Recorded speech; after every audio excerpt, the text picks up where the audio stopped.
تو اس کے اوپر میرا تو ابھی تک بھی خیال ہے کہ ایک ملاقات شاید کروا دی جائے، لیکن اگر یہ ملاقات نہیں کروائی جاتی تو پھر دو صورتیں بنیں گی. ایک تو یہ کہ مجبوری سمجھ کے جی کڑوا گھونڈ کر کے ہم یہ بجٹ پاس کر رہے ہیں، کوئی اس طرح کا بیانیہ جو ہے کے پی حکومت سے آ جائے گا، یا پھر کوئی کوشش کریں گے وہ کہ جناب کوئی تھوڑا بہت احتجاجی ماحول بنا کے یہ وہ کچھ ورکر کو سیٹسفائی کر دیا جائے اور اس کے بعد پھر الٹیمیٹلی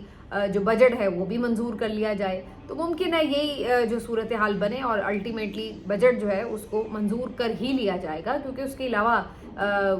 کوئی جو ایکسٹریم سٹیپ ہے وہ فی الحال مجھے نظر نہیں آ رہا. کیونکہ اگر اتنے ہی ایکسٹریم سٹیپ لینے والے ہوتے علی امین تو پھر یہاں تک شاید صورتحال ہی نہ پہنچتی، اور اس سے پہلے ہی اکتوبر میں یا نومبر میں بہت کچھ بدل سکتا تھا،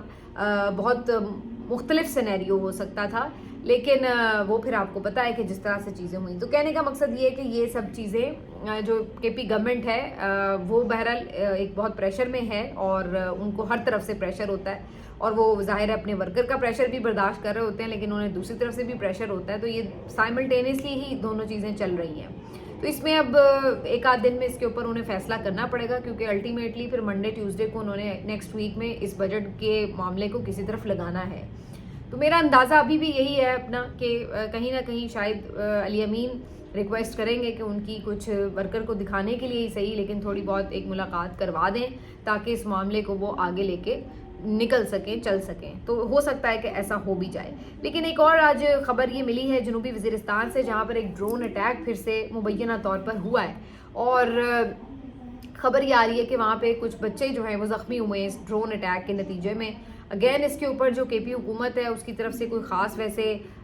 ریاکشن تو نہیں آیا، اور بہت کوئی اور بھی لوگوں نے اس کو بہت زیادہ رپورٹ نہیں کیا. ایک آدھ صحافی کی میں نے صرف ویڈیو دیکھی ہے کہ اس طرح ہے. تو ابھی اس کے بارے میں خود بھی بہت کنفرم نہیں ہوں، لیکن ان صحافی کے مطابق یہ ڈرون اٹیک جو ہے وہ جنوبی وزیرستان کے علاقے مکین میں ہوا ہے. اچھا جی، ایک اور جو اسی سے معاملے سے جڑی خبر ہے اس میں ایک یہ جو انٹرسٹنگ خبر ہے وہ اس حوالے سے بھی ہے کہ آج پاکستان تحریک انصاف نے ایرانی سفارت خانے کا وزٹ کیا ہے، اور اس میں ان کے جو آلموسٹ ساری اس وقت لیڈرشپ ہے، جس میں عمر ایوب صاحب ہیں، بیرسٹر گوہر صاحب ہیں، اس کے علاوہ اپنے زرتاج گل صاحبہ ہیں جو یعنی پارلیمنٹ میں موجود ہیں. ان سب نے جا کر 5-6 لوگوں نے جا کر ملاقات کی ہے ایرانی سفیر سے، ایرانی سفارت خانے میں جا کر اظہار یکجہتی کیا ہے اور انہیں پوری طرح یقین دلایا ہے کہ جی اس مشکل ٹائم پر ہم آپ کے ساتھ کھڑے ہیں. تو یہ ایک اچھا جیسچر ہے میرے خیال سے. پی ٹی آئی کو ایز جماعت اپنا کردار ادا کرنا چاہیے. بالکل یہ بات ٹھیک ہے کہ ان کو جو مینڈیٹ ملا ہے وہ تو عمران خان کی رہائی کے حوالے سے ہی ملا تھا، لیکن اس میں جو ابھی تک تو کوئی خاص کامیابی نہیں ہوئی. لیکن جو باقی ایشوز ہیں کم از کم انہی کے اوپر کھل کر انہیں ایک اپوزیشن پارٹی کا کردار ادا کرنا چاہیے. اب چاہے وہ کسانوں کی بات ہو، چاہے وہ بجٹ کی بات ہے، چاہے وہ اس طرح کے جو آپ کے پالیسی کے سوالات ہیں اس کے اوپر آواز اٹھانے کی بات ہے. آج صاحبزادہ حامد رضا صاحب نے بڑی اچھی تقریر کی ہے قومی اسمبلی میں، اور یہ جواب مانگا ہے کہ کیوں پاکستان کا حکومت کا موقف جو ہے ایران والے معاملے پر بہت کلیئرٹی سے سامنے نہیں آ رہا ہے، اس کی کیا وجہ ہے. اور اس کے اوپر بالکل عوام تو وہاں کھڑی ہے، لیکن ہمیں حکومتی سطح پر اس طرح کی کوئی ایفرٹ، کوئی چیز نظر نہیں آ رہی کہ جس سے ہمیں یہ نظر آئے کہ جی یہ بھی ادھر ایران کے ساتھ جو ہے اس کی سپورٹ میں ہے. تو اس کے اوپر انہوں نے بہت زوردار آواز اٹھائی ہے، جو کہ میرا خیال ہے بالکل ٹھیک ان کی طرف سے کوشش تھی. اسی طریقے سے باقی جو ایشوز ہیں، اب یہ چینی کا اتنا بڑا سکینڈل ہے، اب یہ صحافی سکینڈل بریک کرتے ہیں، چیزیں آتی ہیں، تو اس کے اوپر تو پھر اپوزیشن کو چاہیے کہ پورا ایک جس کو کہتے ہیں نا ایشو بنا لیں اور اس کا ایجنڈا ان کے سامنے ہونا چاہیے. تو اب یہ چینی کا جو سکینڈل ہے یہ اب اتنا بڑا سکینڈل ہے، اور اس میں بہت کوئی نئی واردات نہیں ہے، وہی وارداتیں ہیں جو ہمیشہ یہ شوگر مافیا کرتی ہے کہ جی پہلے یہ بتا دیا جاتا ہے کہ جی بہت مقدار میں شوگر اس دفعہ ہے، وافر مقدار ہے، جی اس کو آپ باہر بھیج دیں، ایکسپورٹ کر دیں، یہ وہ. اور پھر جب اس کی منظوری ہو جاتی ہے، اس کو باہر بھیج دیا جاتا ہے، اس کے اوپر انہیں سبسڈیز ملتی ہیں، اس کے اوپر انہیں فائدے ملتے ہیں، اور اس کے بعد چند ہی مہینوں بعد یہ پتہ چلتا ہے کہ جی شوگر جو ہے وہ تو اس کا ایک بحران پیدا ہو گیا ہے، کم پڑ گئی ہے. اور خبر یہ ملتی ہے کہ انہوں نے ساری اندر خیرہ اندوزی کی ہوتی ہے، اس سے پھر باہر مارکیٹ میں پرائس جو ہے وہ بڑھ جاتی ہے اور یہ مہنگی چینی پھر بیچتے ہیں. اس کے بعد پھر یہ کہتے ہیں کہ جی چونکہ چینی کی ضرورت پوری نہیں ہو رہی تو لہٰذا اب ہمیں باہر سے منگوانی پڑے گی. یعنی یہ اتنے الو کے پٹھے لوگ ہیں کہ ان کو یہ نہیں پتا کہ ہماری ضرورت کتنی ہے اور ہم اتنی چینی باہر بھیج دیں گے تو ہمیں دوبارہ خود منگوانی پڑے گی. کبھی آپ نے سنا ہے کہ اس طرح سے جو ہے یہ اس طرح کی چیزیں آپ اپنے گھر میں کرتے ہیں کہ کوئی چیز آپ کی جس کو آپ کو پتہ ہے کہ آپ کی ضرورت کے مطابق یہ پوری ہوگی یا نہیں اور آپ اٹھا کے وہ پہلے بانٹ دیں اور بعد میں خرید کے باہر سے مہنگی لے کے آ رہے ہو. یہ اس طرح ملک چلا رہے ہیں اور یہ کوئی بیوقوفی نہیں ہے صرف یا نااہلی نہیں ہے, اس میں پوری آپ سمجھ لیں کرپشن ہے. وہ اس طرح کہ جب یہ چینی ایکسٹرا باہر بھیجی جاتی ہے تو اس میں بھی پیسے بنتے ہیں شوگر مافیا کے. پھر جو کرائسس ہوتا ہے اس کی وجہ سے جو ذخیرہ والی شوگر ہے وہ جب مارکیٹ میں آتی ہے اس میں پھر ریٹ چڑھتا ہے, اس سے بھی یہ لوگ پیسے بناتے ہیں. اور پھر تیسرا پیسہ کب بنتا ہے جب امپورٹ کی جاتی ہے, جب باہر سے منگوائی جاتی ہے تو پھر اس کے اوپر پھر مزید پیسے بنتے ہیں. تو اس طرح اور یہ جو جتنا پیسہ بنتا ہے وہ ان کی جیبوں میں جاتا ہے جو ایکسٹرا منافع ہوتا ہے, اور جو اس کا برڈن آتا ہے جو سارا بوجھ ہے وہ سارا آپ کے صارف پہ عام عوام پہ آتا ہے. اور یہی وجہ ہے کہ جب یہ انہوں نے چینی ایکسپورٹ کی تھی وہ 140 روپے فی کلو پہ اس وقت دستیاب تھی مارکیٹ میں, جو اب تقریباً 180 سے اوپر 190 تک کے درمیان میں مل رہی ہے. اور یہ بالکل عین ممکن ہے کہ یہ 200 کے قریب چلی جائے.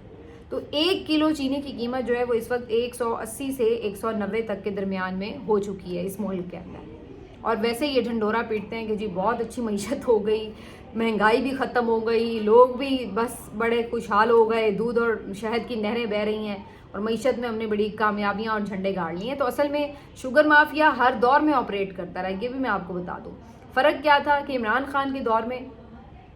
کچھ پرائس اسی طرح سے اس وقت بھی بڑی, تو عمران خان صاحب نے اس کے اوپر باقاعدہ ایک کمیشن بنایا تھا اور حماد اظہر صاحب جو تھے وہ اس کے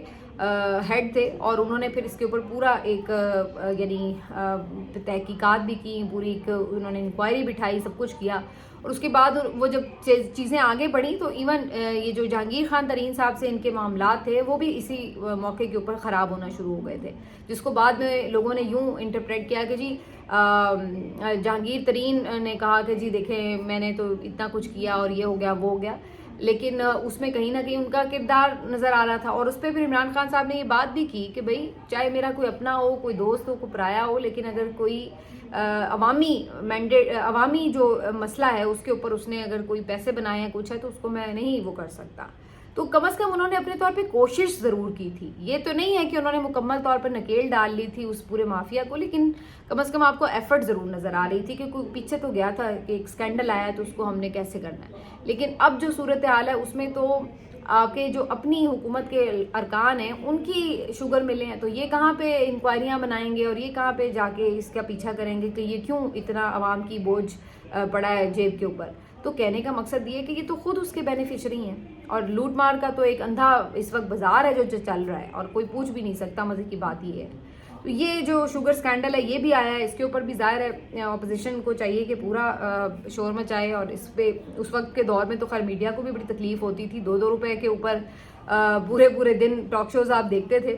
اب صورتحال یہ کہ ان کو بھی کوئی مسئلہ ہی نظر نہیں آتا, بس یہ گن گائے جا رہے ہیں کہ جی واہ واہ واہ ہم تو چھا گئے, ہم نے تو جنگ جیت لی, فیلڈ مارشل کی ملاقات ہو گئی, بلے بھی بلے شابہ بھی شابہ, اور سارے کے سارے اسی اس میں جو ہے نا شادیانے بجانے میں لگے ہوئے ہیں. اور جو عوام کی مسائل ہیں اس کے اوپر آپ کو بڑا کم ہی ہے کہ کوئی ٹاک شو نظر آئے یا کوئی اینکر اس کے اوپر بات کرتا ہوا نظر آئے. تو یہ جو ہے وہ اس وقت کی سچویشن آپ کو نظر آتی ہے. بہرحال اسی ساری خبروں کے ہنگام یہ بھی ایک آج میں نے خبر دیکھی ہے کہ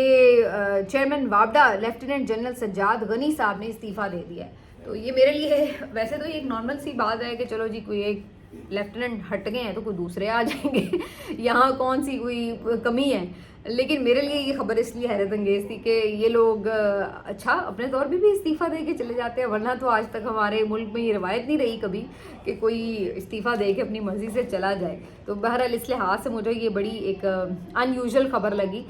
ممکن ہے کہ ویسے تو لکھا گیا ہے کہ جی کوئی ذاتی وجوہات ہے, تو واقعی ہو سکتا ہے کہ کوئی بندے کی صحت کی وجوہات ہو سکتی ہیں, ادروائز بھی ہو سکتی ہیں, اور یہ بھی ہو سکتا ہے کہ کہیں کوئی بہتر اپرچونٹی مل گئی ہو تو اس لیے چلے گئے ہو. ورنہ ہمارے ملک میں بڑے بڑے عہدے کون چھوڑتا ہے بھلا, اس کی تو کوشش ہوتی ہے کہ بس مرتے دم تک جو ہے نا عہدہ نہ چھوٹے. میں آج ہی کہیں خبر پڑھی تھی کہ گورنر صاحب جو ہیں کراچی کے